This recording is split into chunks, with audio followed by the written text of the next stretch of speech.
Do you know if Brandon's here yet?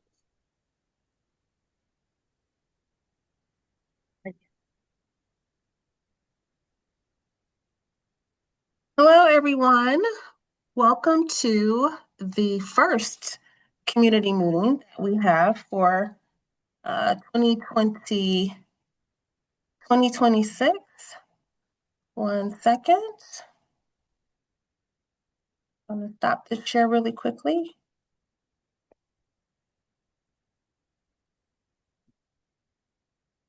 All right. One second.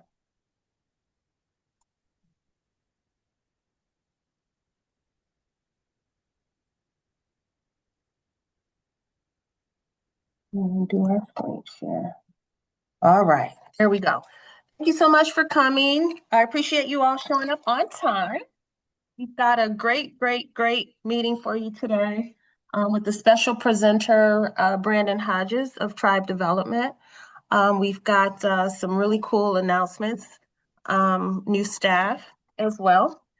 So we're going to give it probably just another couple minutes to allow people some time to get in, and then we'll get underway.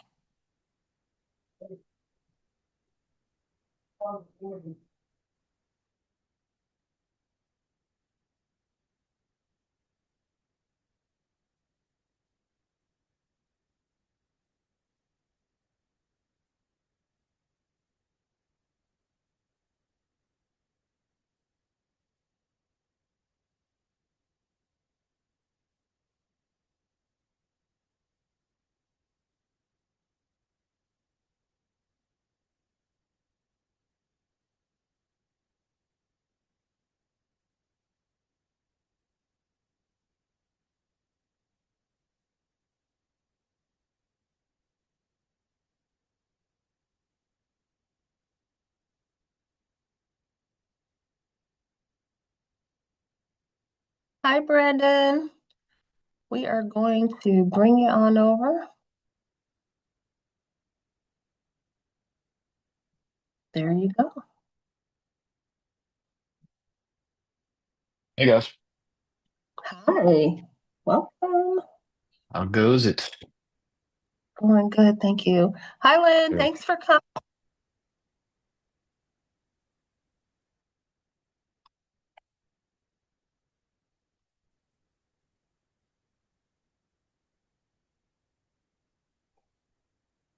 Hmm.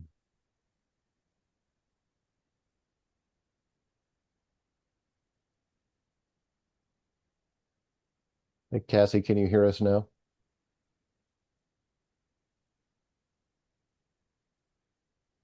Well, it seems like we're Cassie, can you She can hear. Yep, she can okay, you hear. can hear? Okay, We very were good. we were just oddly silent for once, which is very strange for us. Yeah. Right. Been a long All day. right. So thank you again and welcome to our very first community meeting for 2026. As you all may recall, we moved these to quarterly sometime last year. So we're going to get started, okay? Well, I'm Sabrina Underwood. I'm the Director of Communications and Community Engagement here at Jefferson East. And really excited to be here. Recently, not too long ago, had a promotion. So now I've moved up from Senior Manager of Communications to Director. Thank you, Josh. Thank you, Kanita. So here we go. How to participate?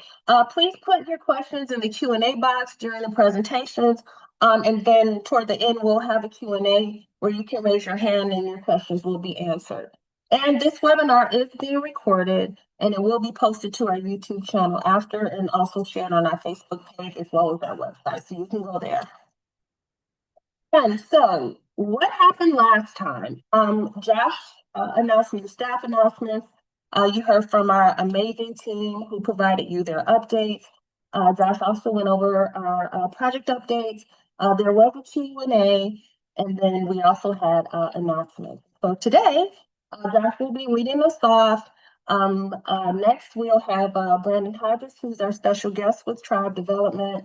Kanita will then lead our JEI team updates. You'll hear more project updates. And again, there will be a Q&A and announcements following that as well. And so, with further ado, I would like to give it over to Josh in 1 second. Josh, let me share the remote with you. And there you go. All right. Good evening, everyone.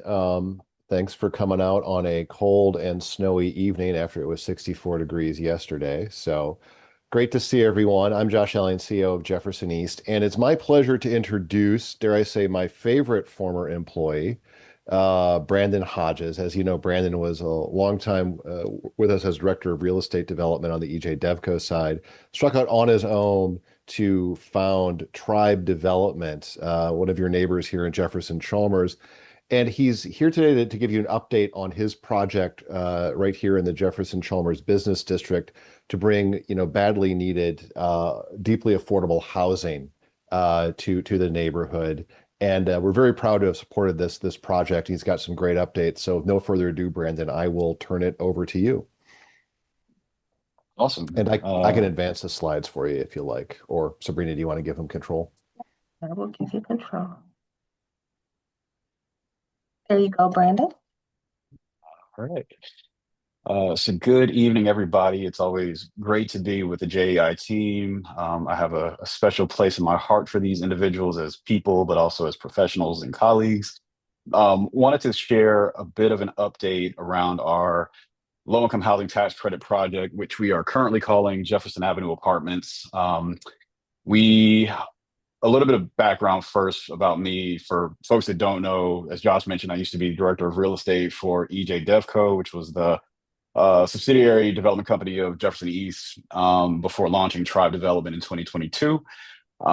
Tribe is I would say, a jack of all trades, but we do a lot. So we develop, we consult for other organizations and entities and individuals. We launched a brokerage this summer. And so we kind of touch all things real estate development in the city of Detroit. And as Josh mentioned, I live off of Piper, so I'm a neighbor, live in Jeff Chalmers. So it's really important and was really important that one of the first projects that we launched into was going to be, to honor the Jefferson Chalmers neighborhood. Doing something in my backyard was really important to me. And so we were really happy to form a partnership with CHN Housing Partners out of Cleveland to pursue the Jefferson Avenue apartment site. And so this is, if you don't know, it's literally across from the old CVS, kind of between the Hotel Savarin or the vacant Hotel Savarin. So north side of Jefferson. We are happy to announce that we recently closed on our financing. So this was probably a 1.5 year process of applying for tax credits with the state housing authority in Michigan and then getting that award. And then, you kind of sprint to a stop and then you sprint again. And so we were able to get through all the financing with our senior lender, Independent Bank and Citizens Bank. We were also beneficiaries of the Federal Home Loan Bank Program, which deploys different grants and subsidies. The FHLB of Indianapolis, we got $1 million grant from them to kind of round out our capital stack and literally close on the financing a week ago. So we are primed and ready to go, really excited about it. One of the first new construction projects in Jefferson Chalmers in some time in terms of ground up construction. And so this is just a general overview of the project. I won't, spend a lot of time on this, but again, CHN Housing Partners is our co-development partner. Our general contractor is MHT Construction. Some of you may have seen MHT on a bunch of different things in the city of Detroit. They're probably one of the more active developers of affordable housing in the city, but they also have a construction management firm who's going to be building the project for us. We will be constructing 52 new units of affordable housing, ranging from 30 to 60% of the area median income. So really trying to go down in terms of deeply targeted affordable housing. We will be offering a mix of 1, 2, and 3 bedroom units, primarily 2 bedrooms. So we have 46 2 beds, 3 1 beds, and 3 3 beds. And we were able to secure 8 project-based vouchers from the Detroit Housing Commission, which allows us to just go a little bit deeper in terms of the affordability. So really grateful to Arthur Jemison and team for that.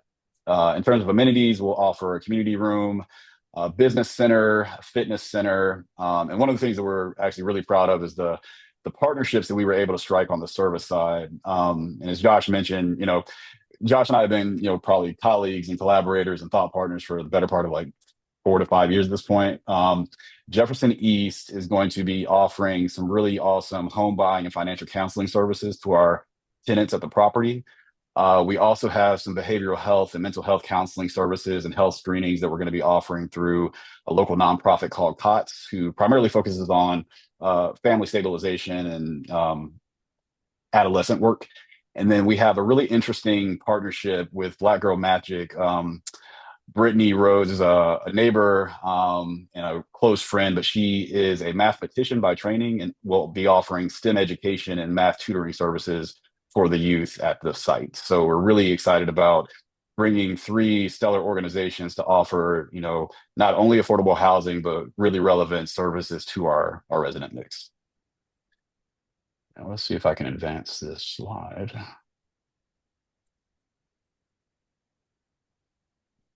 All right, this is just a rendering of the building. We will see if it actually ends up turning out like this. We think it will. Renderings are always interesting as opposed to what gets actually built, but we think it's a really savvy design. We actually have a designer, architect out of Cleveland who typically works with C Asian housing partners, but this is a rendering of the site. Oops. And then I did want to show kind of how it orients itself on the actual parcel. So we acquired the land from the city of Detroit. It had been vacant for a number of years, and we also acquired 8 different parcels behind it for parking to accommodate. So if you go by the site right now, you'll start to see the construction fencing starting to be erected. We actually have, and I'll cover this in the next slide, we do have a sort of a groundbreaking announcement event happening next Thursday at the property on the 26th with Mayor Sheffield now. So really excited just to bring this to the community, have folks come out. And we're also going to be going through what's called an alley vacation process. And part of the reason is because we're taking on so many Detroit Land Bank Authority lots, we have to do some reconfiguration of the utility work around the alley. So we're relocating utility poles. DTE is going to come out and do a whole bunch of work. But to do that, we have to get permission from a lot of our resident neighbors. And so we're going through that process right now to get the proper approvals from our neighbors. So you'll start to see a bunch of different things happening on site in the next week. And here are a couple of future milestones that I think are really important to share with you guys as we kind of embark on construction. So as I mentioned, we started, erecting the construction fencing. Construction will start in earnest this week. So a lot of site work, a lot of dirt is going to be moved around as we start to do the infrastructure work below ground. We do have the presser event next week, the 26th. And we're also going to go through a really interesting kind of community-facing exercise to name the building. So Jefferson Avenue Apartments is the working title right now, but we didn't want that to be how the building was going to be known for forever. We really wanted to engage the community, engage our neighbors, just to surface themes and ideas around what the building and the site actually means to the Jefferson Chalmers neighborhood. So we're going to go through a handful of different charrettes and sessions to kind of tease out the ultimate building name. And we really want you to be a part of that process. We're likely going to have some in-person sessions at the Neighborhood Resource Hub, right in the middle of Jeff Chalmers. So really excited to just, have something where the community can actually inform how this building is going to be known. So we're really looking forward to having that. The city of Detroit will be kind of at the table in that process. They have a couple of ideas that they'd like to surface and share with the neighborhood as well. But that process is going to kick off in the spring when the weather is actually better and people actually want to come outside. And then we're targeting a construction completion in the summer of 2027. So, these projects take anywhere from 12 to 15 months to get up and going. So we're targeting that June timeframe for construction completion. And as always, if you guys need to reach out to me, if you have any questions about the process, if you notice anything on site or have any qualms about the construction process, we definitely want to be good stewards and good neighbors. So if there's anything that comes up, during construction, please reach out to me. I'll, make my cell phone available, which I think was earlier in the slide, but here's my email. And I also provided the construction management contact, Ken Zablocki. So if anything at all comes up and, by way of construction or noise or anything that you guys want to address, please reach out to us. We want to, it's important to us that, you can reach out to us and find us quickly. And so we can resolve any issues. So really appreciative of all the support. We've had letters of support from you guys. We've had just a lot of really great engagement and support and just, encouragement over this like 2-year process. So I really do want to thank you for being at the table with us and hopefully continuing to offer a platform for you to be engaged going forward in the coming months. Thank you guys. Hey, Brandon, what time is the groundbreaking on the 26th? Do we know yet? It's at 1 o'clock. I actually just got a note about it today. So it's going to be from, I would think, 1 to 2. Okay. So, thank you. Thank you. Okay, well, Brandon, thank you so much. As we mentioned, this is something that we've been pushing for a while, and just so pleased that Brandon and his team have been able to move this forward. And as I mentioned, deeply affordable housing has always been core to our mission here at Jefferson East, but we know it's not easy to do. To get to that level of affordability at 30% AMI, I mean, Brandon really needs to be applauded for that, because that takes a lot of incentive and way to go to wrangle that, put that together, Brandon. So, that being said, I know we'll have a time for questions at the end, but of course, if any people have questions, you can put them in the chat and everything too. So, that being said, Brandon, thank you again, and we look forward to seeing you on the 26th for the ribbon cutting. Wanted to go into some other sort of good news from the corridor. As you know, Jefferson East, well, we were founded in Jefferson Chalmers, and it is near and dear to our hearts. We do provide services up and down the entire East Jefferson corridor, from Alter Road to downtown Detroit. One of the big projects that we've been working on for really the last 8 years with our friends at the Downtown Detroit Partnership and the Detroit Riverfront Conservancy was implementation of the Rivertown Business Improvement Zone down in the Rivertown neighborhood. Last we spoke, I was letting you know that we were going into the formal adoption process for the Rivertown Business Improvement Zone, which was an election by property owners to enact a special assessment district in Rivertown that would raise, if enacted, more than $10 million for public area enhancements, public safety, cleaning services, and a whole range of other improvements in the Rivertown neighborhood. We had to pass with a 60% vote. That vote happened on January 6th, and I'm very happy to report that the Rivertown Business Improvement Zone passed with a 75% yes vote from property owners in the Rivertown neighborhood on January 6th. So this was a huge accomplishment. I am very, very happy that this went through, and we are now in the process of launching the Rivertown Business Improvement Zone. Just as a reminder, what a BIZ is actually creates a public body that is established by a vote of property owners in a set geography. The BIZ board is managed by a volunteer board of directors that are elected by the property owners. And when people voted for the BIZ, they actually elected a slate of property owners to serve on the BIZ board in Rivertown. All decisions of the BIZ are made in Open Meetings Act and are subject to an independent annual audit. And any funds raised by the BIZ may supplement city services and not replace them.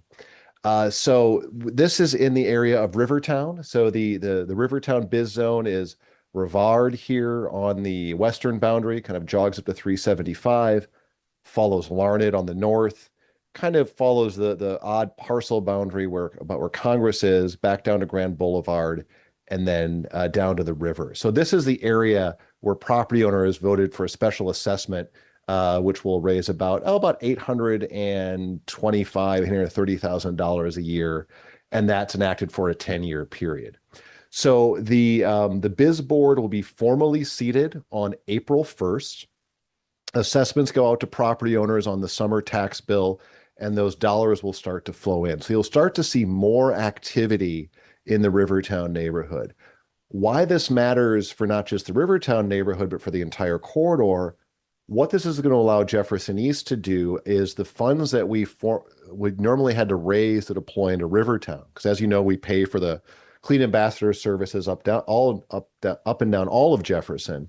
The Rivertown BIZ will be able to assume those costs that we were paying for in Rivertown thereby freeing up dollars that we can deploy to more clean and safe activity deeper in our neighborhoods, in the villages, in Jefferson Chalmers, in the Marina District, in Lafayette and Elmwood Park. JEI is actually a member of the Rivertown Biz Board. And so I will be serving on the Rivertown Biz Board of Directors along with many of your other neighbors that you know and other JEI board members as well. We are still waiting on the mayoral appointee. Mayor Sheffield gets an appointment that has to be confirmed by council. She's in the process of naming the city representative to the Biz Board. And we will keep you posted. We have our kind of pre-planning meetings with the Biz Board this week. First formal public meeting of the Biz Board on April 1st. We'll be holding those in the Tomey Rivertown neighborhood down at 260 McDougal Street in Rivertown. And those meetings, of course, are open to the public. And we'll get those publicized so you're aware of them. We are most likely going to also probably do some participatory budgeting work.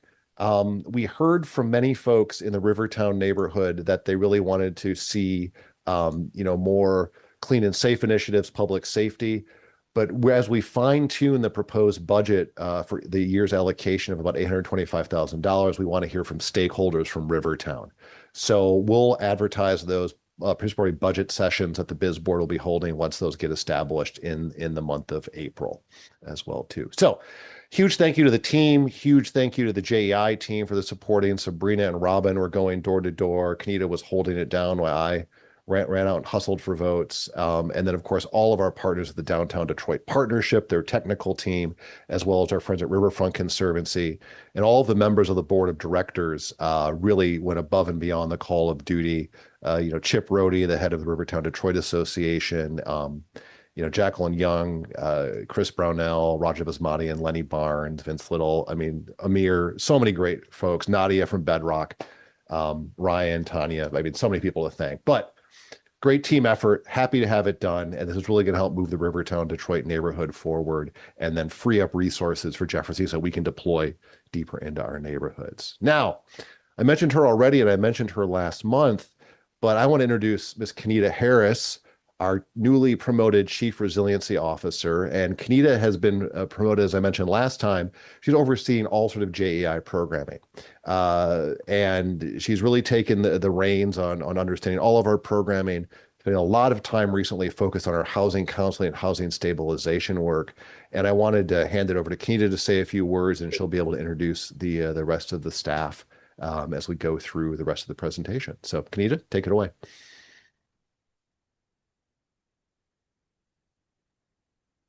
Great. Hello. Hopefully you can hear me.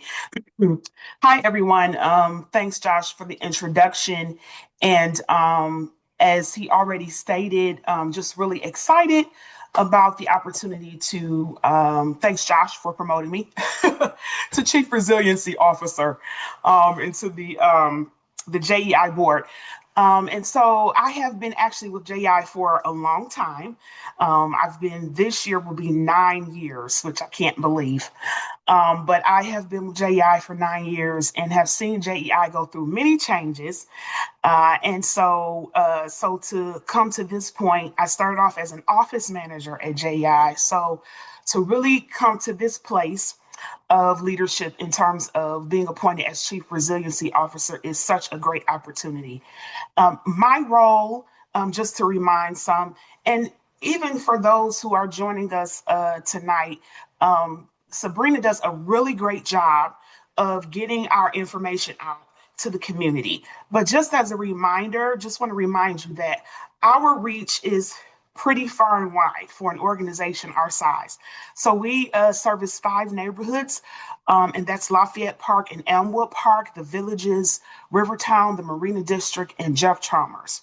And of course, what I call the economic spine of those neighborhoods is we exist to catalyze and to revitalize and stabilize the East Jefferson corridor, business corridor. And so for that reason, my role was created specifically as a strategic way to be able to bring more cohesion to the overall missional work of JEI. So all of our programs and services. And so over this year, I will be coming into community meetings ever so often to really give you an update on the progress that we're making as we frame our missional framework, what we're calling the Resilience Framework 1.0. And so this is the opportunity for me to be able to work with all of the great staff that we have. And one of the things I love to highlight about our staff is that we have a lot of our staff who live in the neighborhoods, right? So they truly understand the neighborhood, love the community, and are vested in the work that we're doing. And so this great team that I get to head up, I'll be working closely with them over the next few months in really bringing into view really what our missional framework on resilience will be framed through resilience. And so really excited about that.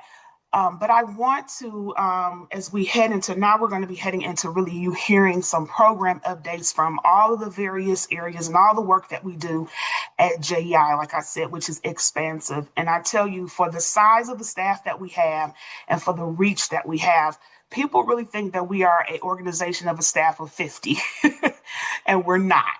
We're much smaller than that. There's probably about 8 or 9 of us now, I believe.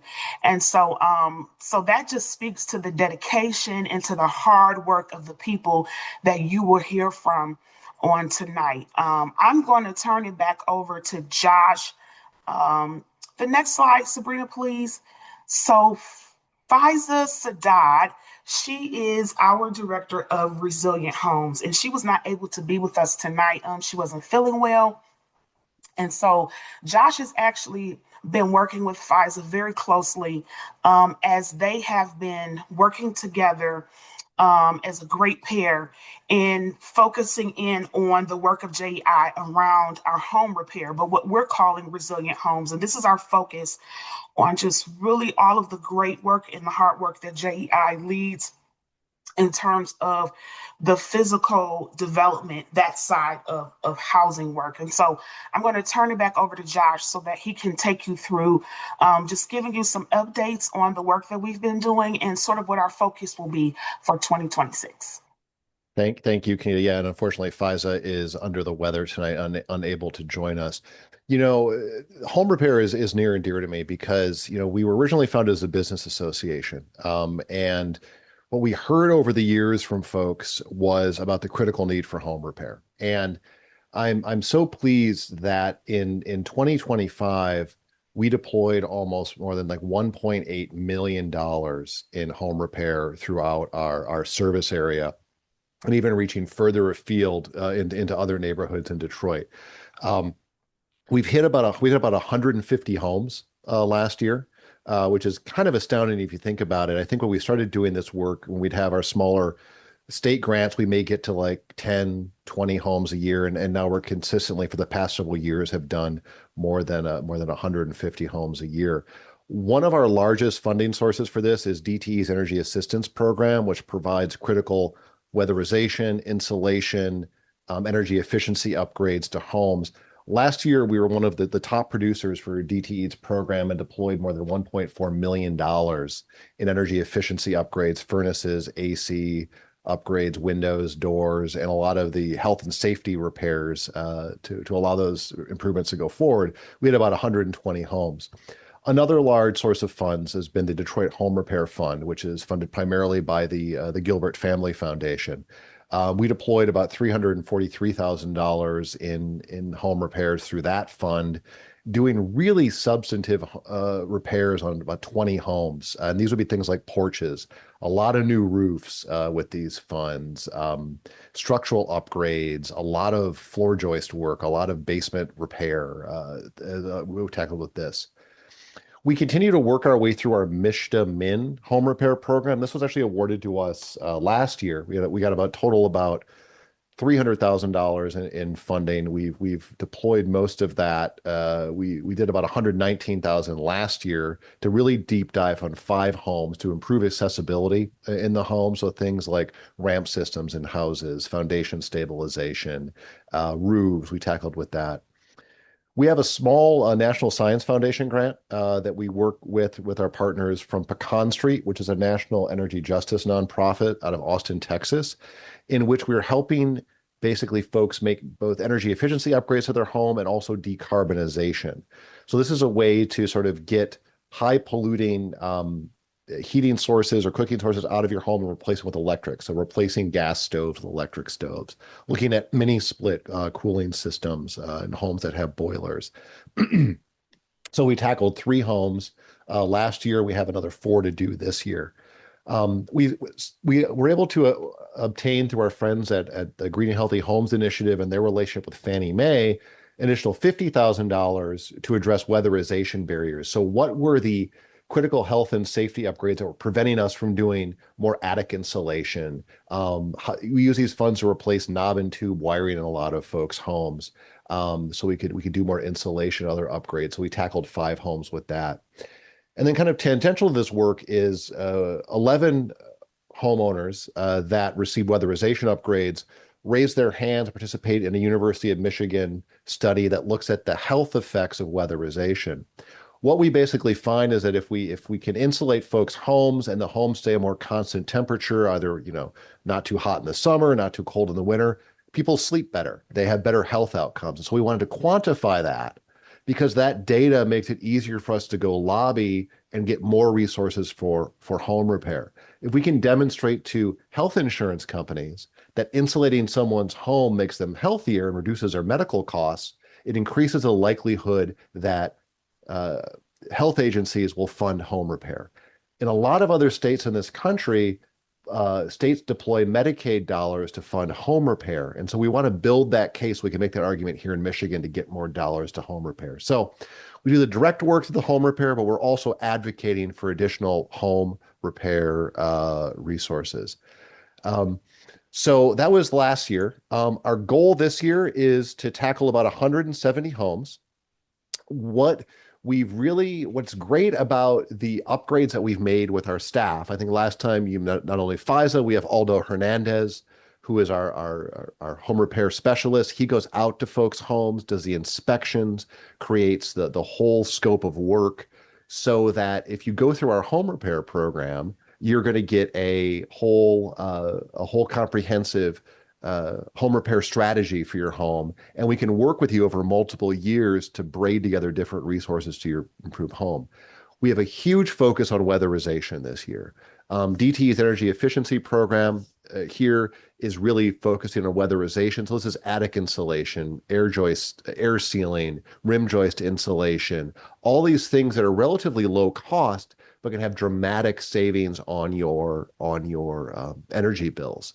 As we all know, with gas prices going up, natural gas prices going up, electric rates going up, it is critically important that we do these improvements to folks' homes that keep more money in your pocket. So we got a good upgrade on this.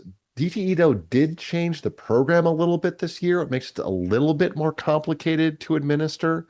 So we are really looking for, as in last year, folks that you know of that have no heat. If people's furnaces are out, we need to know about them ASAP so we can deploy new furnaces.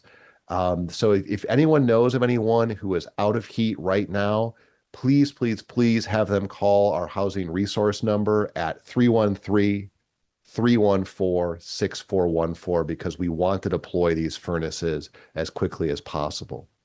The other good news with this program this year is they really increase the amount of health and safety money.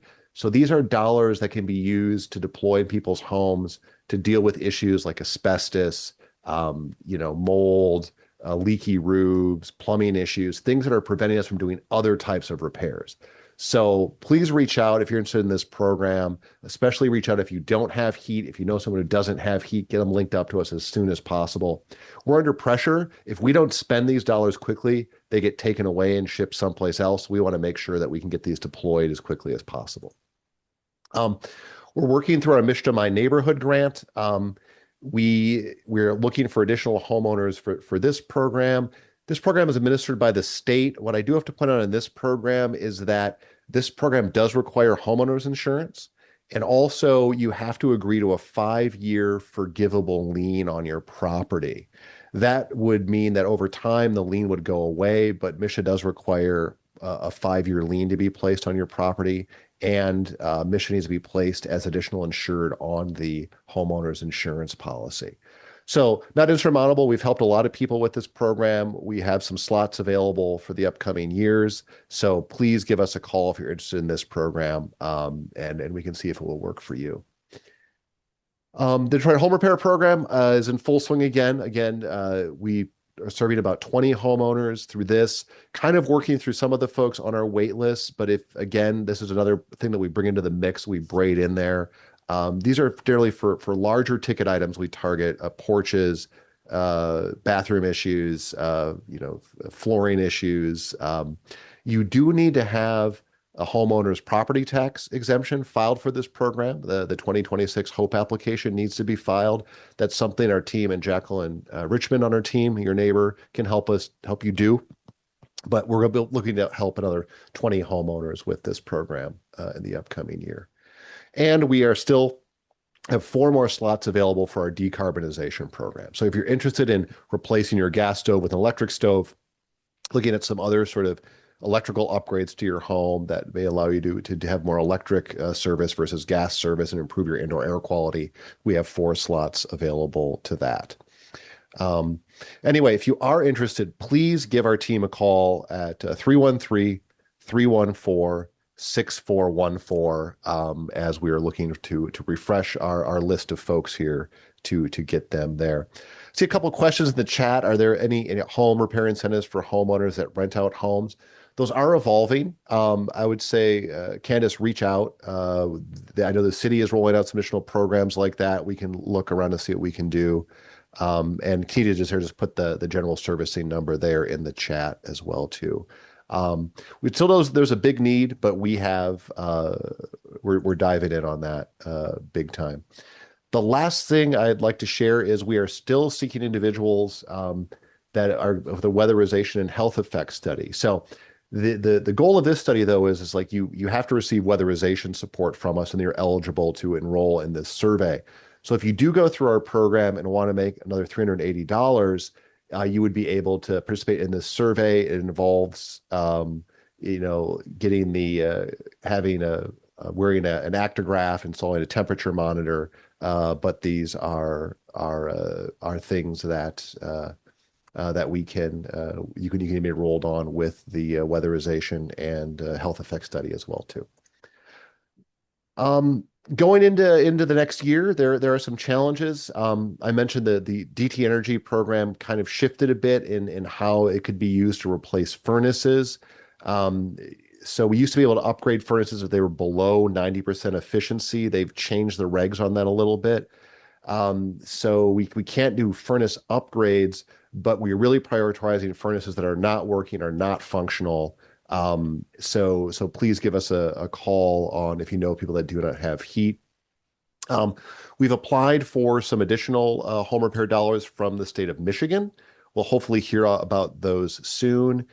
And what we're also very pleased about is the city of Detroit has reopened its critical home repair program, and they are accepting applications through March 22nd. And to apply for that, you can give the city a call at 866-313-2520, or you can email hrdhomerepair@detroitmi.gov. But the pre-application period is open until March 22nd, and the Detroit Critical Home Repair Program is looking to do sort of like critical needs in homes, severe plumbing issues, leaking roofs, lack of a working furnace or boiler. But you need to own a home in Detroit, be current in your property tax or in a payment plan, and have an income at 60% AMI or below. And so we can help you fill out the pre-application documentation. Give Jacqueline Richmond a call at 313-314-2706. I know she was down there at AB Ford Park last week helping people fill the form out. So if you have an interest, and we would encourage folks to fill out the pre-application form. How this process is going to work is after the pre-application form is filled out, That then goes to the city of Detroit, and then the city of Detroit takes over administration from that point. But please do come and see us if you can, if we want to do the pre-application process for the critical home repair program. So anyway, Resource Hub is typically there. We're there Tuesday, Wednesday, and Thursday, accepting sort of walk-ins. However, we encourage folks to make a call to set an appointment at 313-314-6414. So that being said, I will, Candace, you could, if you want to give the 313-314-6414 number, or you can call Jacqueline Richmond at 313-314-2706 if you'd like to get something scheduled as well too. If you call the mainline number, the 6414 number, and you don't get an answer, Miss Paul, our front desk associate there, works through those calls and calls people back over the course of the week. So that's home repair. Very proud of this. We're going to continue to rip and run on this. And that being said, I want to turn it back over to you, Ms. Harris. Thank you very much. Now we're going to move on to our resilient neighborhoods. Our key lead person for this area is Robin Towie. Robin just joined us a few months ago, and she came in and hit the ground running. We are so glad to have Robin on our team. And she's one of the ones on our staff who I talked about who actually lives in the community. And she actually came in the door with, a lot of social capital. Robin knows a lot of folks in the neighborhood, which I was really happy to hear. And so, but I want to introduce Robin and again, just welcome her to the team again. And she oversees a lot of work. Her work is very expansive. And so, as I had mentioned before, about working with our leadership to really help give focus to our work in a way that is really comprehensive. And so Robin is one of those folks who I'll be working with. And we've already started having some initial conversations about how we can really, really sort of hone in and focus some of the areas that she oversees. So without further ado, I will turn it over to our Senior Manager of Neighborhood Resilience. Robin, take it away. Thank you, Kenita. Yes, I have been at JEI about 6 months now. And as Kenita says, I live on the Jefferson corridor. So it is just so exciting. I can't tell you how exciting it is to work for an organization that supports the businesses I've already been patronizing as a resident of the Jefferson corridor for the last 8 years, because I moved to Detroit from elsewhere in the Midwest about 8 years ago. So it's just such a joy to be working on the corridor that I live on. So I am pleased to walk you through tonight our comprehensive approach to district services from a resilient neighborhoods perspective. And I'm going to walk you through each one of these four, but it encompasses free consulting around accounting and technical assistance, corridor advocacy. I'm trying out that name tonight. I don't know if it'll stick, but it's really about me getting to know businesses on an individual basis and helping them meet their goals, whether that be growth or stabilization or capital access, public safety. Josh has talked a little bit about this in terms of how it intersects with the business improvement zone, as well as clean streets and our clean ambassador program, which also intersects with the business improvement zone. But all of these go corridor wide. So taking them one by one, our free consulting. We have two main programs that we assist small businesses one-on-one. The first is accounting and finance, and the second one is our digital technical assistance. And I'll take both of these one by one. But in 2026 to date, so far this year, we've had 15 accounting appointments that take place at our neighborhood hub. We've had 24 community tech appointments with small businesses to help them with their digital technical assistance, and 1 small business workshop so far with Accounting Aid Society to help small businesses get tax season ready.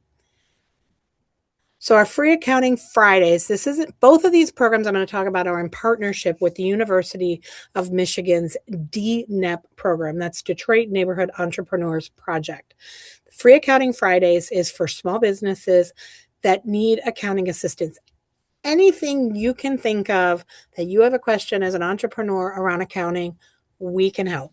And this one, we had a question last quarter of where can churches tap into our small business resources. This is one. So if you're a church and you're a treasurer or you're a pastor and you're tackling some accounting issues that you're just not quite sure how to handle, make an appointment. Completely free. All you got to do is sign up, make an appointment, and they're hour slots, and you can do as many back-to-back hour slots as you need.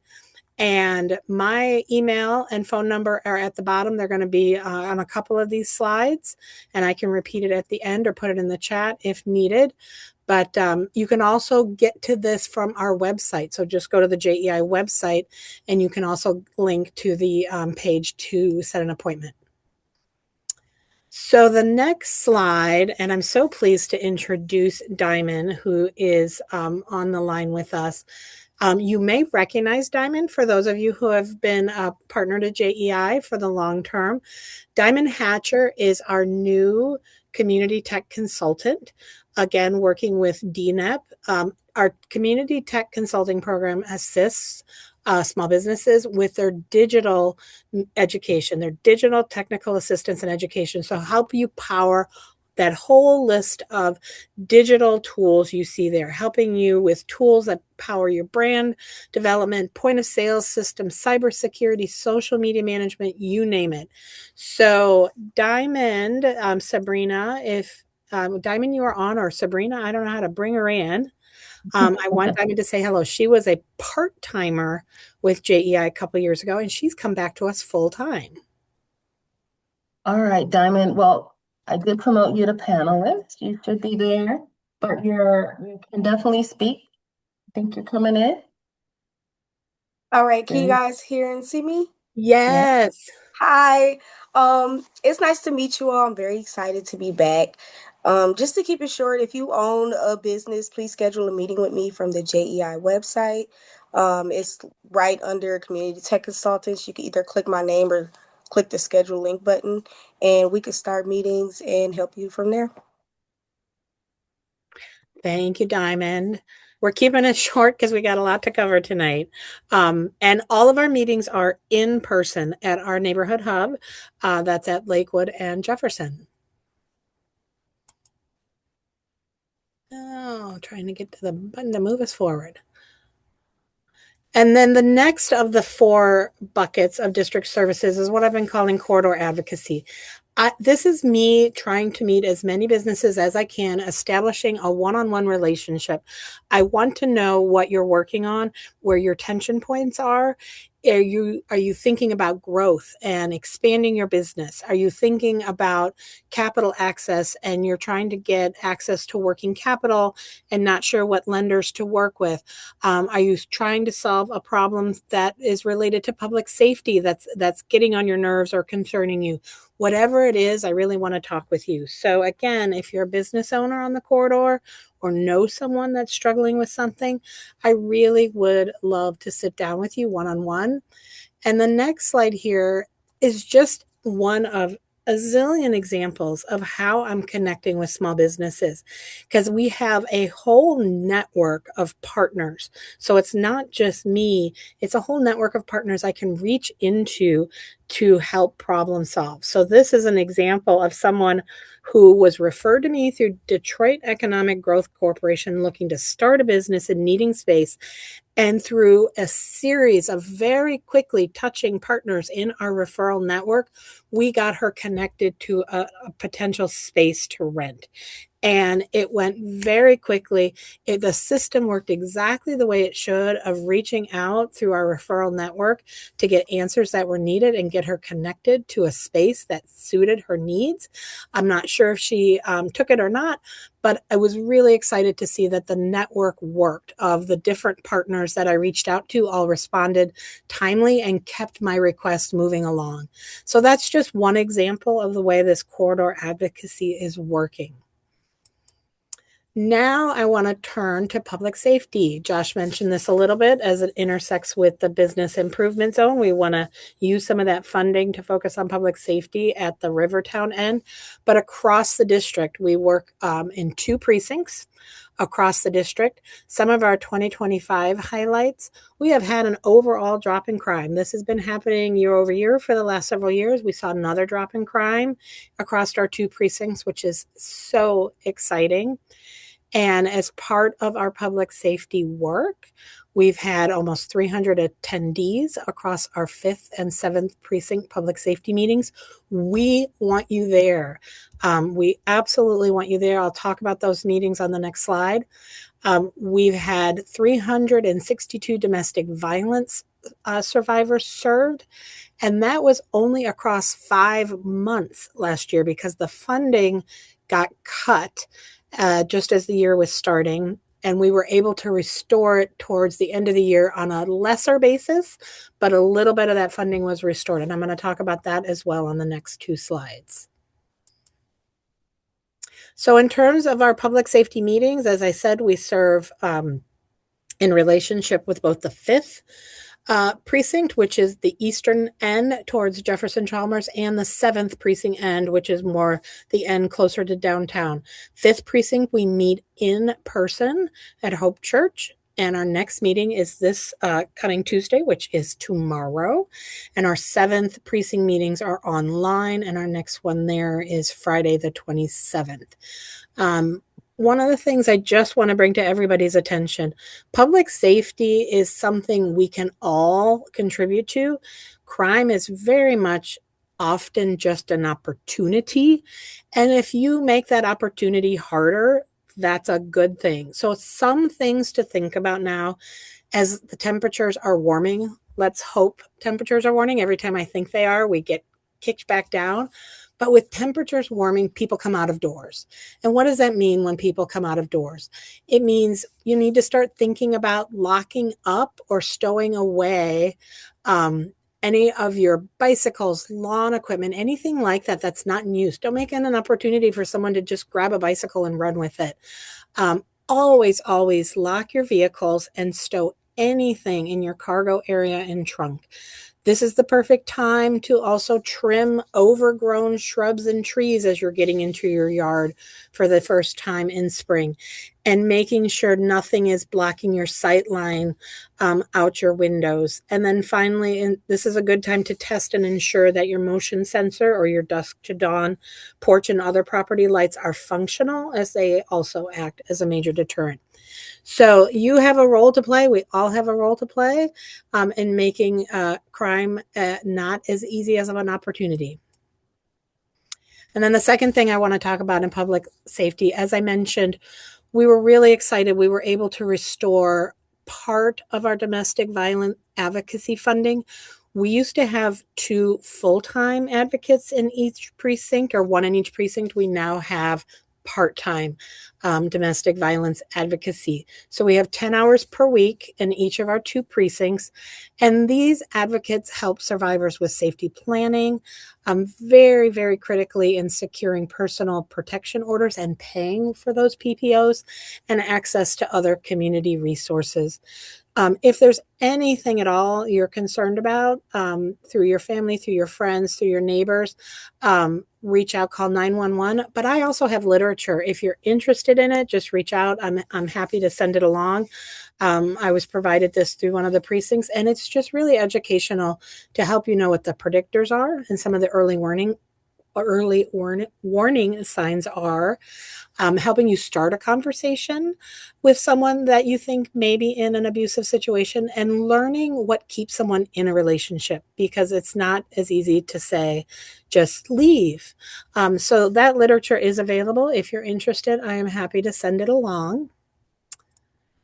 And now I'm going to turn to the last of the four buckets around our district services, and that is our Clean Ambassador program.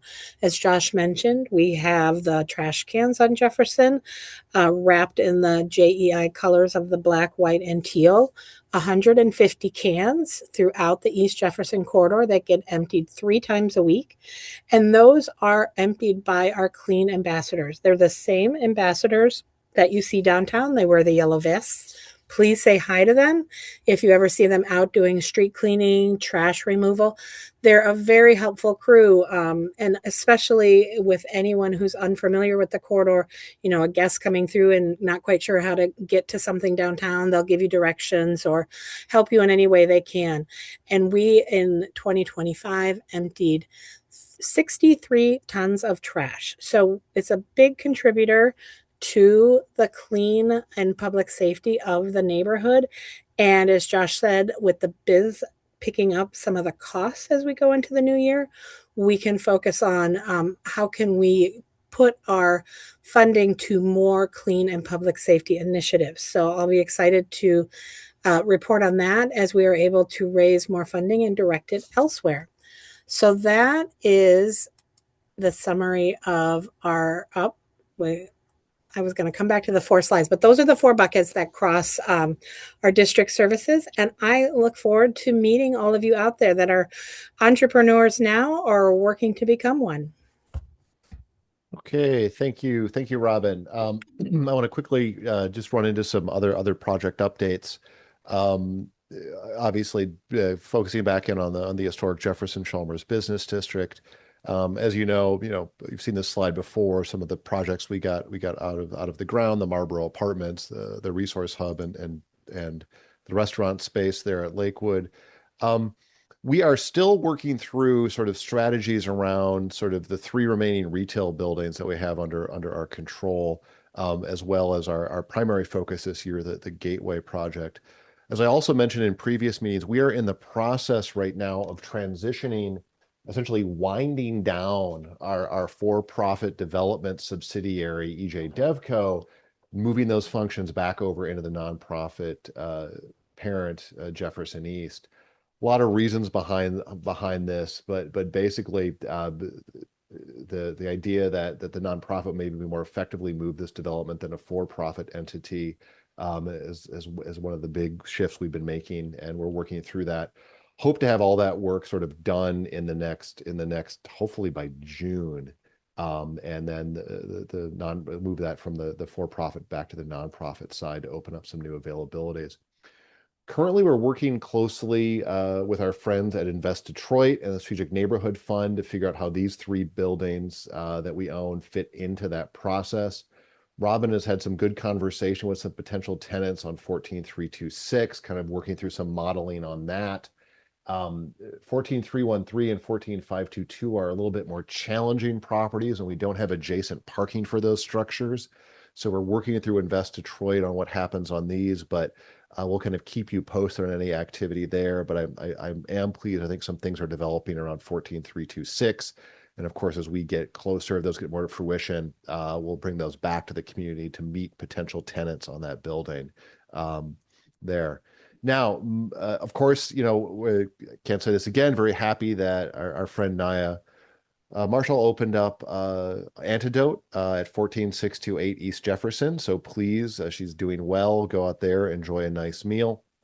I'm so thrilled we were able to bring this high quality restaurant to the corridor, and Miss Marshall's second location on East Jefferson. This continues to be our main project of focus for the year. Working on this with our friends at Invest Detroit. Jed Halbert is our owner's rep on this. We put together the initial plan, which was this option here, option 3, which include a renovation of the historic structure and new construction at the corner of a 2-story building with some apartments. we work with our friends, sort of Plant and Moran, as well as Jonah Construction to cost this out. We actually had subcontractors go out, cost out the building. The challenge we ran into on this site, so here's an overall view. So here's Alter Road right here. Here's Jefferson. Here's Ashland. Here's a 3-story historic Platt Motor Building. Here's where we were thinking of doing the 2-story new construction. When we costed this project out, it clocked in at about $15 million. When we looked at what the incentive structures could be on this, we were running into about a $6 million gap on this project. And so kind of talking with the mayor's office, talking with Invest Detroit, talking with our other funders, we just realized like that's a really, really big gap, right? And so what we're currently doing right now is trying to figure out how do we still have the same impact, but maybe we can scale down some of the project. One of the things we realized that the new construction costs just for this little 2-story building that was going to have maybe 4 apartments and then ground floor retail, this was a big driver of the gap. It was actually much more economical to focus on the historic renovation and conversion of the 3-story building into the loft apartments and some retail space versus the new construction. However, we do still want to define this corner here as well as create perhaps another restaurant space to attract people that'd be able to walk across the street from the new Performing Arts Center. So just early this morning, and I haven't had a full time to vet this yet, we received sort of a new rendering of, instead of this building of about a 10,000 square foot building here, looking at about a 2,000 square foot single story retail building coupled with a larger plaza space in between here, and then converting these 2 front units into 2 commercial units on the ground floor of the historic building. And then both of those retail uses could utilize this larger plaza space here. So I've got to get the numbers back on what this looks like, how much of that $6 million gap this new design would shave off before we commit to it. But it just sort of dealing with the reality of limited federal funds and rising construction costs. We wanted to explore that option. So when we get some new renderings around this, we'll bring them back to the community. But this is where this project is sort of evolving right now as well too. Some other things we're thinking of around this is how can we do some maybe cross-border streetscape enhancements to calm traffic coming in from the points, facilitate pedestrian movement, drawing people to make people feel comfortable walking across the border and vice versa. Really start to maybe try to build a cross-border arts district. So anyway, focusing on this, and as we have more updates on this, we'll keep it moving. But still a lot of energy around this project. Just got to find a way to attack a $6 million project gap. So that's what's keeping me up at night these days. So that being said, Sabrina, I think we can now open it up for questions. Yeah. Ms. Harris, I see your hand up. I am going to allow you on. You're on. If you can, let me see. I can unmute you. Can you unmute yourself?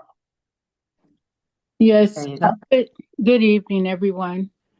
Can Hello. you hear me? Yes. Okay. Yeah, thank you for the thorough update as to what's going on Jefferson.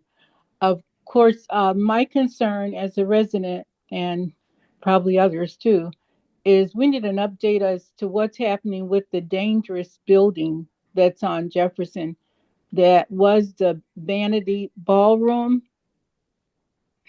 What's going on with that building? And there's some other buildings, of course, we're concerned, but that one in particular, because now the gating is down. Yeah. Yep. So yeah, Jocelyn, no, I hear you on that. So the Vanity Ballroom is owned by the city of Detroit. So as you maybe recall, several years ago, we had been working on a specialized tax increment finance district that would have provided the funding to renovate the Vanity Ballroom as well as many other structures on the corridor. Unfortunately, the previous administration elected to not support that economic development tool for reasons that still mystify me.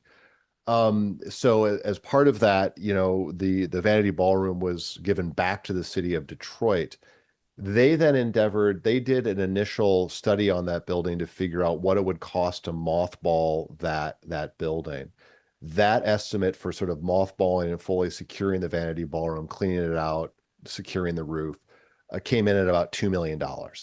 And so the city is still mulling over those proposals.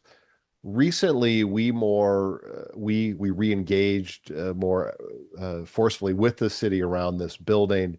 We've identified some potential developers to walk through it with the city. Robin's been really taking a lead on this to link up some other potential reuse. But as I said, it's in the city's hand. And this is, I think, the overall problem that we're facing. I've seen it firsthand on the Gateway project. A lot of these larger buildings have very substantive gaps. The Vanity Ballroom is very problematic in that because it's on the National Register of Historic Places and it was an old ballroom versus an old, apartment building or warehouse building, it's very difficult to put a financial stack together to renovate that building. So we're going to continue to try to market that property to other developers, work with the city to support it. And of course, obviously, when we notice it's open, we get report that right over to the city of Detroit to try to get it resecured.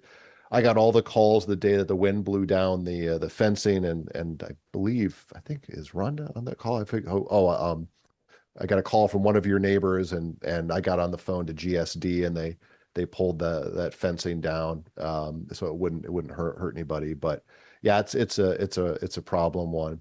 There's a lot of other sort of blighted buildings on the corridor that we don't have control over. One thing we did work with is, I think noticed next to the White Sun building. This is on Jefferson, north side of Jefferson. Mm-hmm. That building, we worked. The owner of that property, Steve Nofar, had been working to get. That was the old liquor store that burned, I think several years ago. Had been working to get that building demoed. We supported his request to get that building demoed, and he was able to get the approval, and he and the city of Detroit got that property demoed.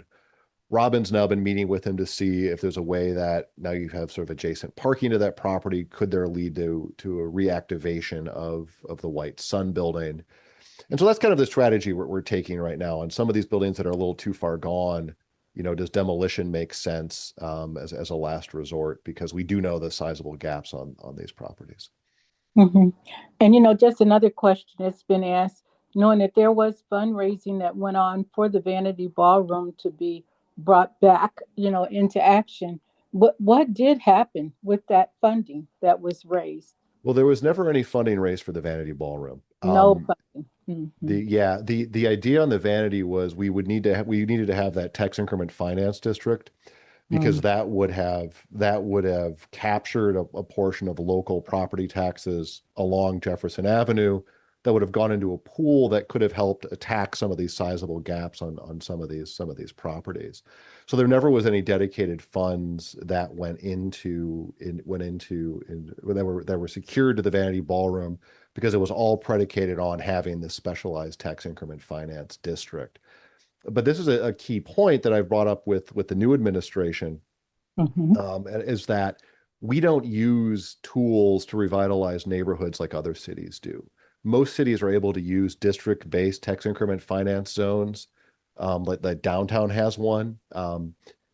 We don't use those to revitalize neighborhoods. So this is one of the things we're going to continue to advocate for our neighborhoods, and we've raised this with the new administration, because other cities, Chicago, Cleveland, Memphis, St. Louis, they all use neighborhood-based TIFAs, tax increment finance areas, to finance redevelopment, because unfortunately, as we've seen without them, you end up with these very sizable gaps that make redevelopment, it's not impossible, but very, very challenging. My last question, Josh. So are you connected with the governor? And I think I'm hearing her correct. She's looking at revitalizing, across the state of Michigan, business districts. Is that? Yeah. Mm-hmm. Yeah, a little bit. There's some work. There's the Michigan Main Street efforts that have been in place. We've used that before. The challenge with that is, Jocelyn, is there's a lot of discussion of revitalization, but not a lot of discussion of dollars for revitalization. Oh, So Yeah, and this is, I think this is part of the challenge we're really dealing with, with the decline in federal funding. And so there are some state dollars available, but even those funds are kind of up in the air with the budget right now. But this is definitely something we have had conversations with, and we're trying to get these funds deployed. But the pot is shrinking, unfortunately. So we have to be very strategic on how we go after them as well, too. But we'll keep pushing. Okay, we'll have continuous conversations, Josh. We've got a lot of gaps in our community. Thank you so much. Well, Miss Harris, thank you for Thank what you're you. doing over there at the Welcome Center as well, too. You're doing the Lord's work there. So thank you. You're welcome. Thank you.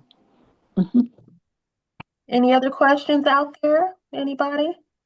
And for those of you, anyone who may have a question for Brandon Hodges, feel free to add those in the chat. He wasn't able to stay for the duration of our meeting, but he is more than happy to respond to your questions via email if you can provide your email, if you have one, and if not, your phone number. You can, well, actually, just in case you may not want to put your personal information in, I'm going to put my email address there and phone number. You can.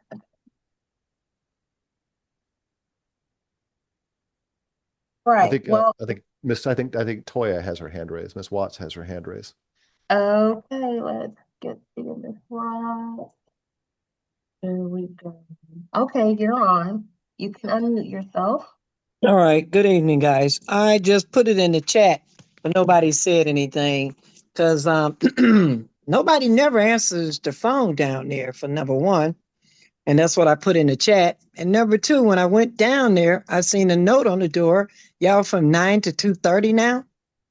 It Your depends on hours? thanks, Ms. Watts. And we'll look into that. I think Sabrina just put in the chat, you can always call our front desk coordinator, Miss Paul, if someone's not there. She only works on Tuesday, Wednesday, Thursday. And so she works to answer that phone. And if she's not there, we give the calls back. We are hiring a few more folks. We're in the process of bringing on our new housing counselor. And on Thursdays, we had been shutting down at 2:30 to give some admin time and also to deal with a lot of appointments that we have. Because most of the work that we do is really intensive one-on-one work with individuals, and there's only so many appointment slots we have. And so we need to sort of curtail some of the walk-ins so the staff can focus on the counselors. As we add some more staff, we get into summer hours, we'll look to sort of expand our hours to allow for more walk-ins.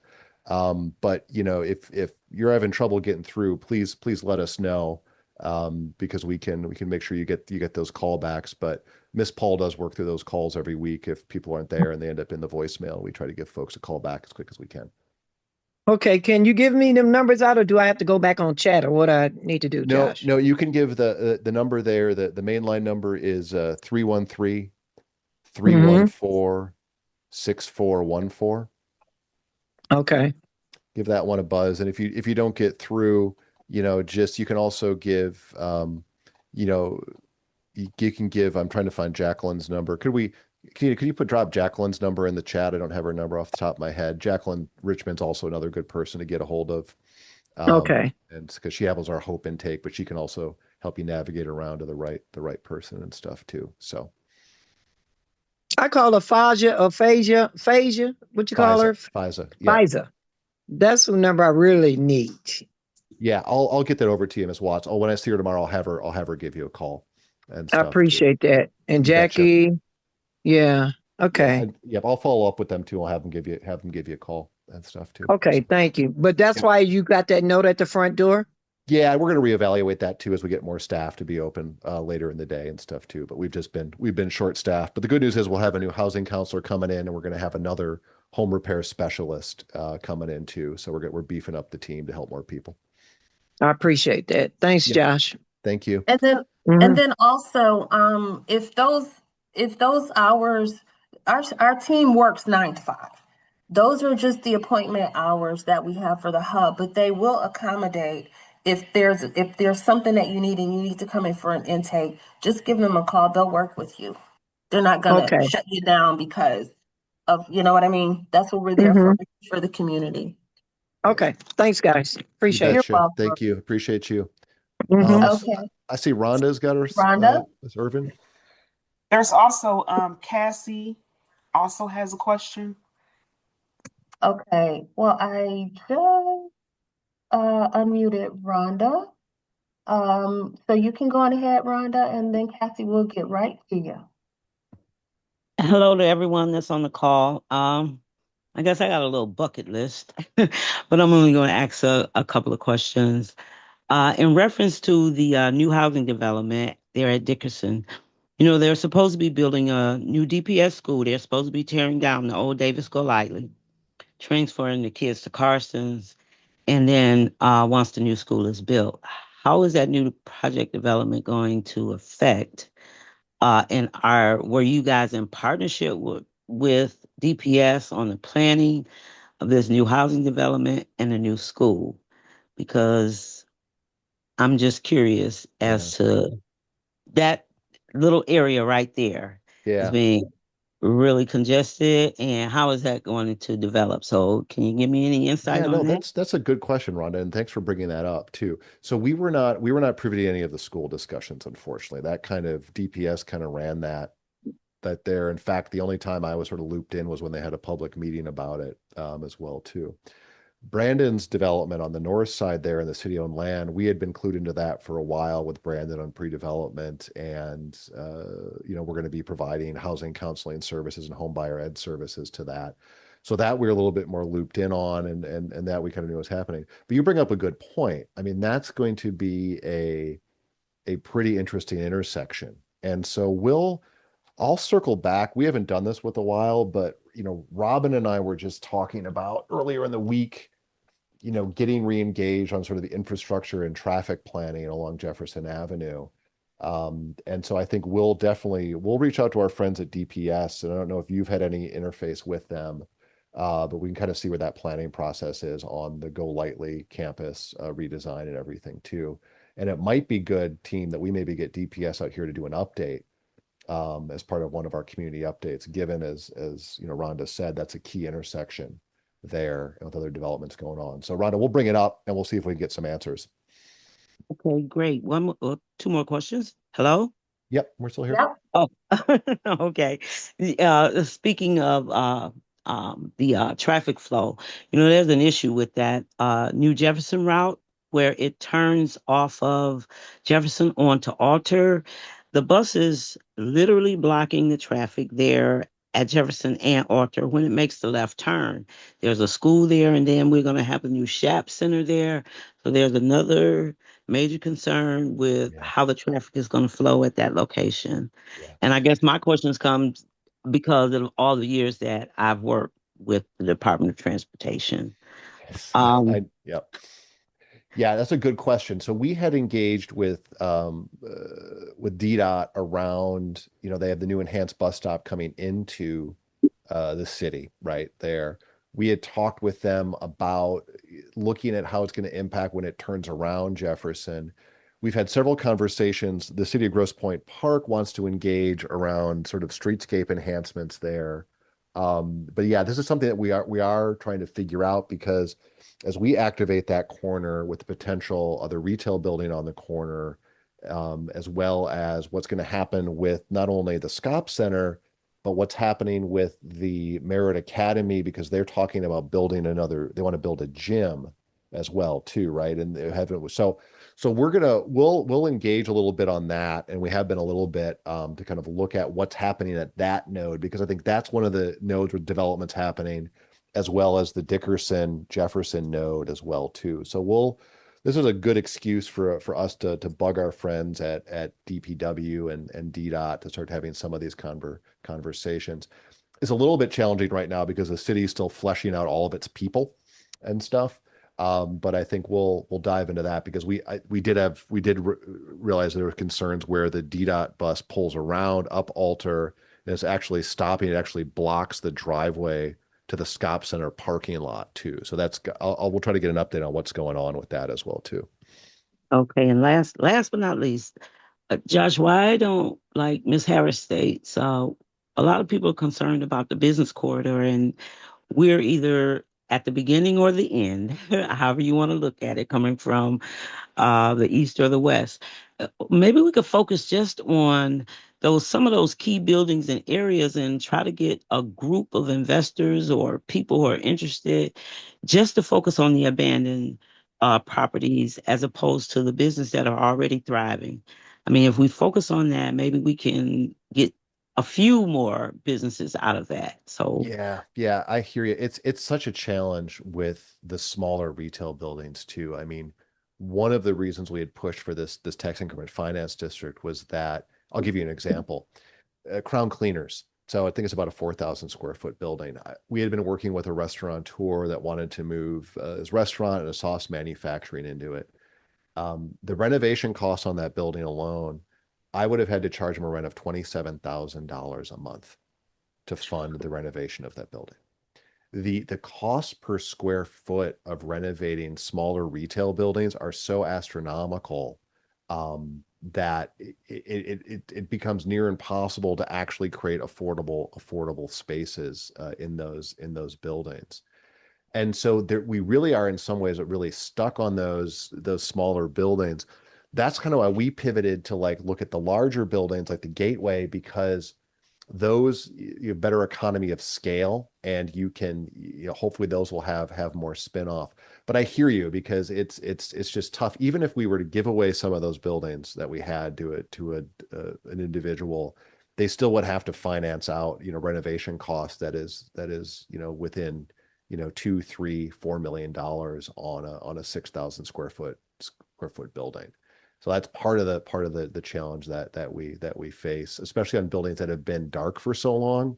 Because if they've been dark for so long, you've got to do complete upgrades to all the new health and safety systems. Where it was occupied for a while, or continually, it's less of a renovation burden. So, yeah, this is something we're trying to figure out and push on, and I think hopefully on one of the smaller retail buildings we may have some activity. But it's what I'm more focused on now is on spaces that are ready to go. So if we think about the building there across from the hardware store with the old dental building, where Dr. Powell used to be, those yeah. spaces are ready to go. What's holding back that landlord from leasing the space? What we kind of find out is that folks, the market rate for those spaces may be about $10 a square foot. And a lot of people make a decision to not lease those spaces just because the revenue for they get from them is not worth the quote unquote hassle of having a retail tenant. So that's what I've kind of tasked Robin with, is kind of like, that's the lower hanging fruit they'll want to tackle, is figure out how we get those spaces activated, given the high renovation costs on some of the vacant retail buildings. So, but I hear you loud and clear, but that's something we're trying to figure out. Okay, well, thanks for the response. I appreciate it. It's Yeah. insightful. Okay. Yeah, I used to think it was really easy, but over 19 years, I've discovered that these renovation costs are really, really dramatic, and especially on the smaller buildings. So, Okay. All right. Thank Okay. you, Rhonda. You're welcome. Okay. Cassie, I know you had a question. Uh-oh. I have to unmute myself. Okay, I apologize. So I don't know if this is the right forum for this question, but I have a couple questions. Do you know anything about the construction that is on Jefferson by the Coney Island, and how long that is we're gonna have to endure it? Cassie, yeah, thank you. I don't know.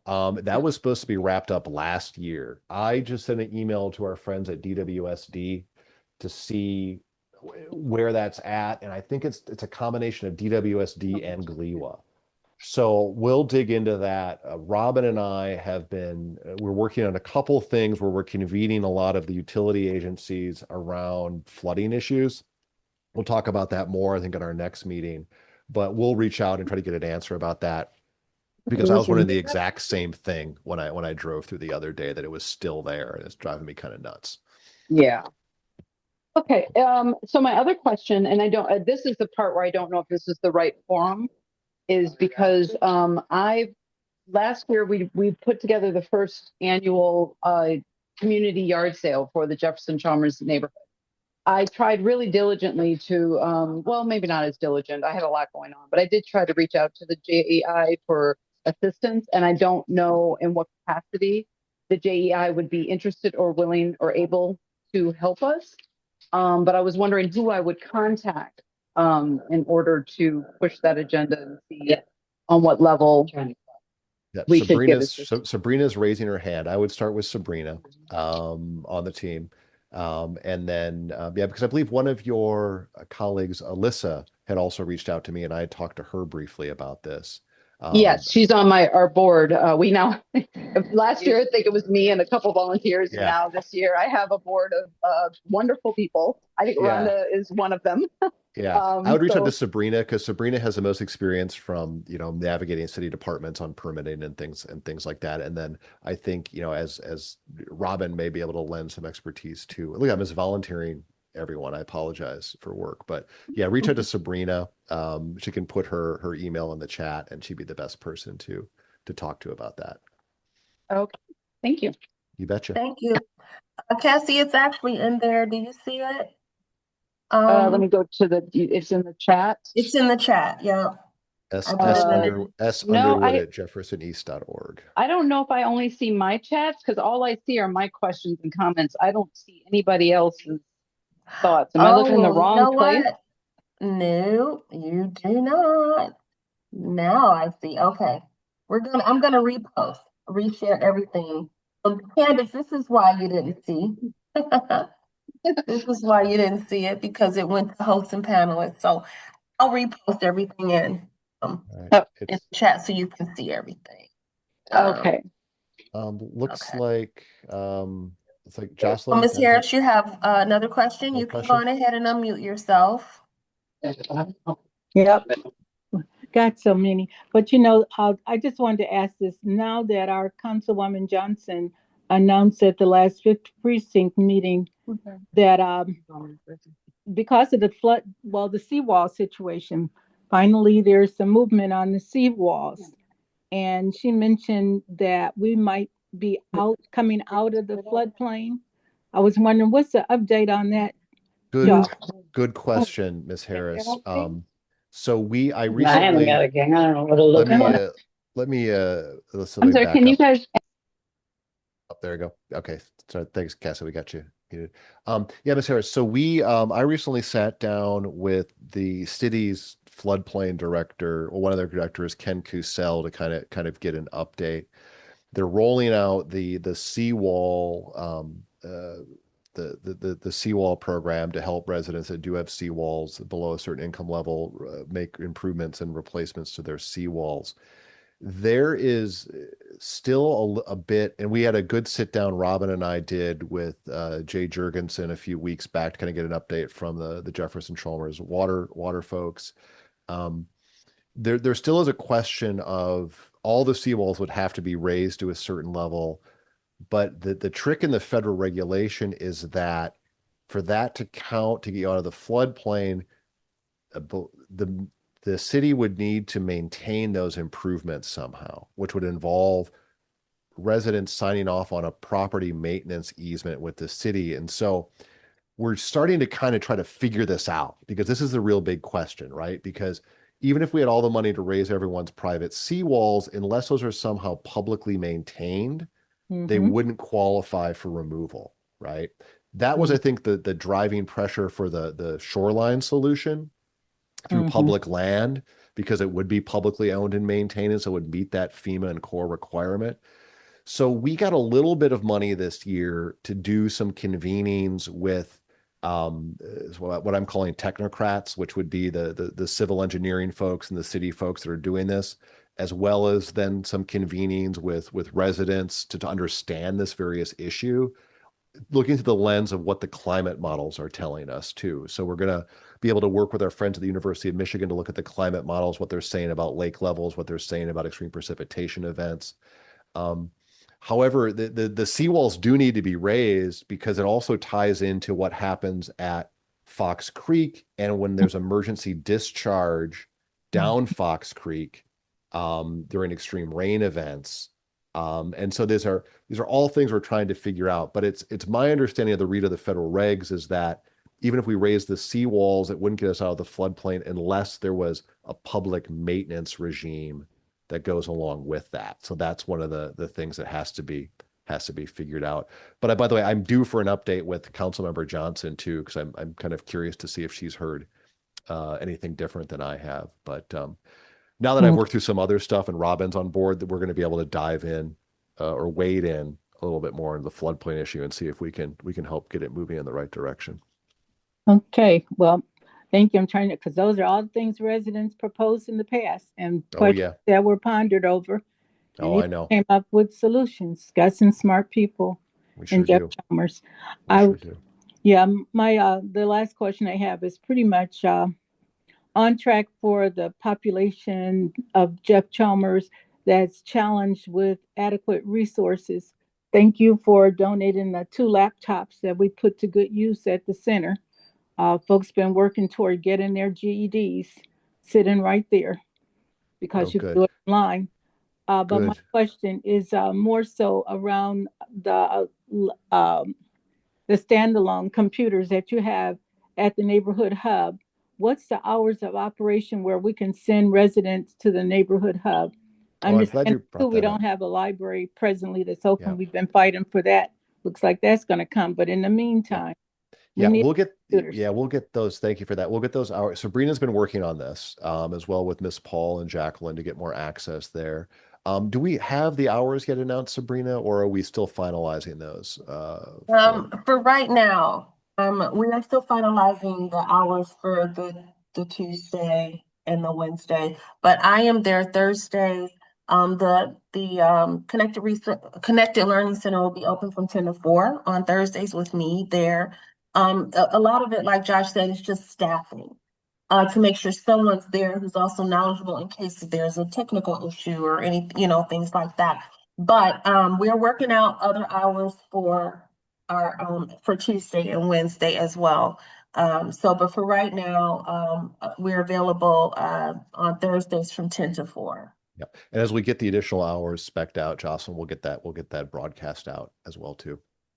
Appreciate knowing it because people come all the time needing to use a computer. Yep. Yeah. We want to get it programmed, be more active and stuff too. And so working on that. All right. Thank you so much. Yep. Okay. Well, to all of our participants, thank you so much. We do respect your time. And we do have just a couple more announcements that we really want to get to that's really important to you because it is 7:30.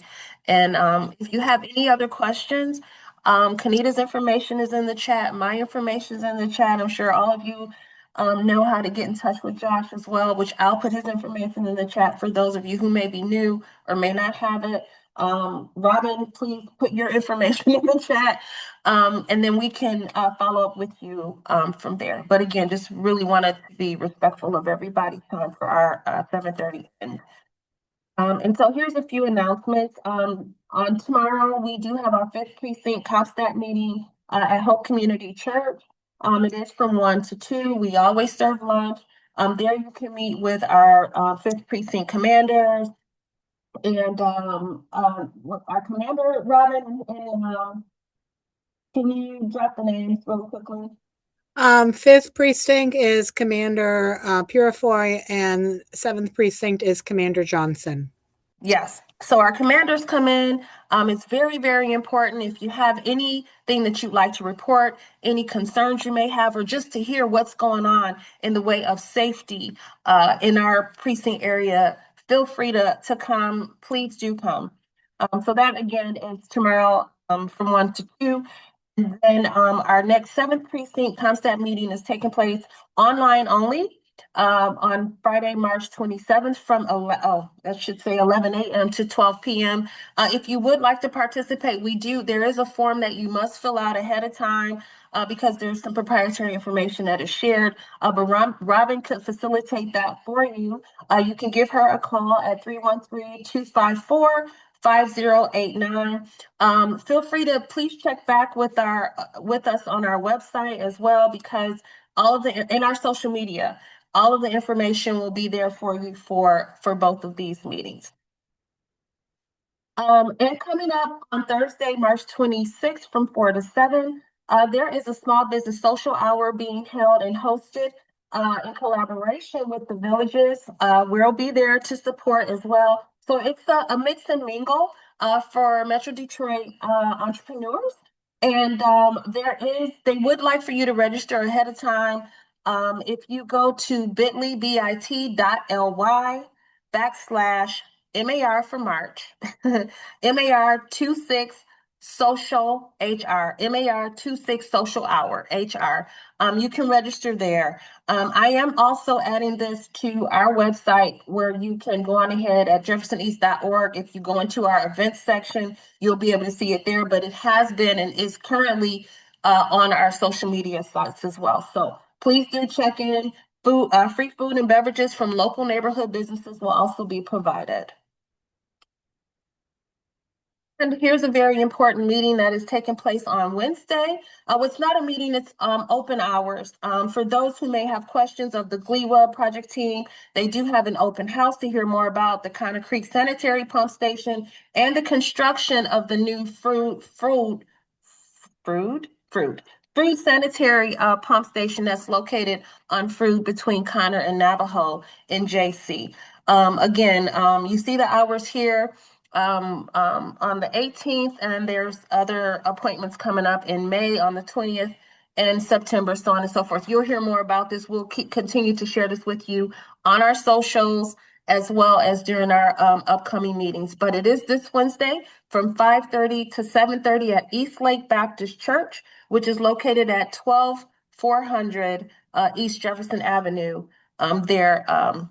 the neighborhood. And Sabrina, I think this may be a good place where people can get answers to the work that's actually happening on Jefferson near Joseph's Coney Island, because I think it's connected.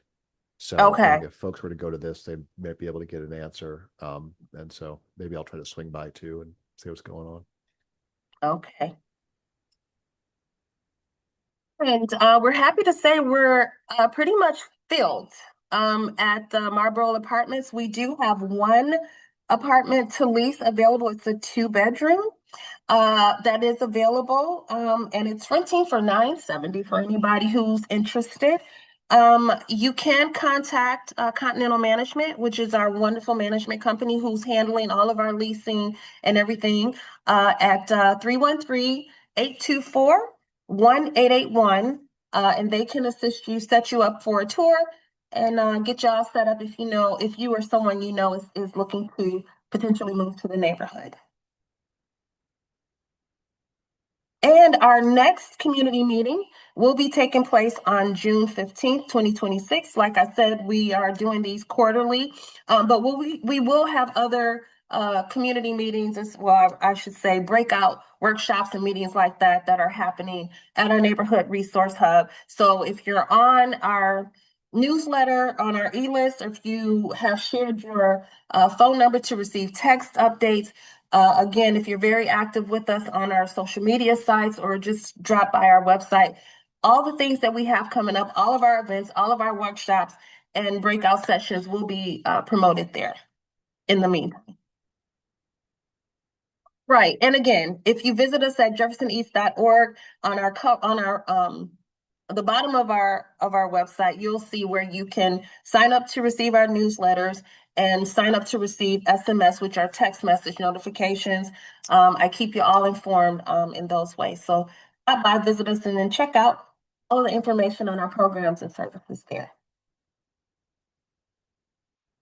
Okay, yeah, that's the last slide. So thank you so much, everybody, for coming. We appreciate you all for staying. Again, if you have any questions, all of our information is available in the chat.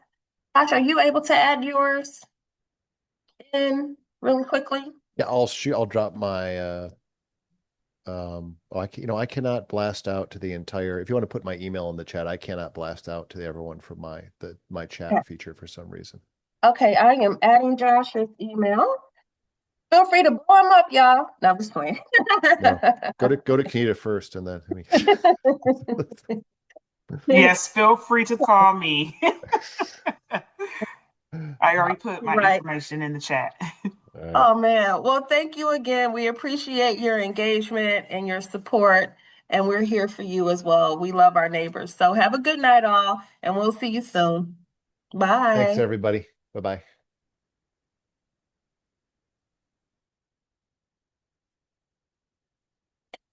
Right.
Yeah.